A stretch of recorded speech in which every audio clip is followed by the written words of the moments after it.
ഒടുവിൽ മുഖ്യമന്ത്രി പിണറായി വിജയൻ വടിയെടുത്തിരിക്കുകയാണ്. സംസ്ഥാനത്തെ സ്കൂളുകളിലും ആശുപത്രികളിലും ഉൾപ്പെടെ ബലഹീനമായതും പൊളിച്ചു നീക്കേണ്ടതുമായ കെട്ടിടങ്ങൾ ഉണ്ടെങ്കിൽ അവയുടെ വിവരം 2 ആഴ്ചയ്ക്കകം നൽകണമെന്ന് മുഖ്യമന്ത്രി പിണറായി വിജയൻ ദുരന്ത നിവാരണ വകുപ്പിനോട് നിർദ്ദേശം നൽകിയിരിക്കുന്നു. ഇതുമായി ബന്ധപ്പെട്ട് ഉന്നതതല യോഗം വിളിച്ചു ചേർക്കുകയും ചെയ്തു.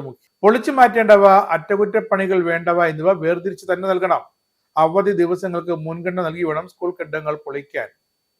പൊളിച്ചു മാറ്റിയ സ്കൂൾ കെട്ടിടങ്ങളിൽ പകരം പണിയുന്നതിന് ക്ലാസുകൾ നടത്താൻ തദ്ദേശ സ്വയംഭരണ സ്ഥാപനങ്ങളും PTA വേറെ സംവിധാനം കണ്ടെത്തണം.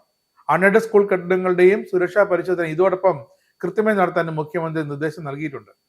അപകടാവസ്ഥയിലുള്ള പൊതു കെട്ടിടങ്ങളുടെ വിശദാംശങ്ങൾ രേഖപ്പെടുത്താൻ സോഫ്റ്റ്വെയർ രൂപീകരിക്കും.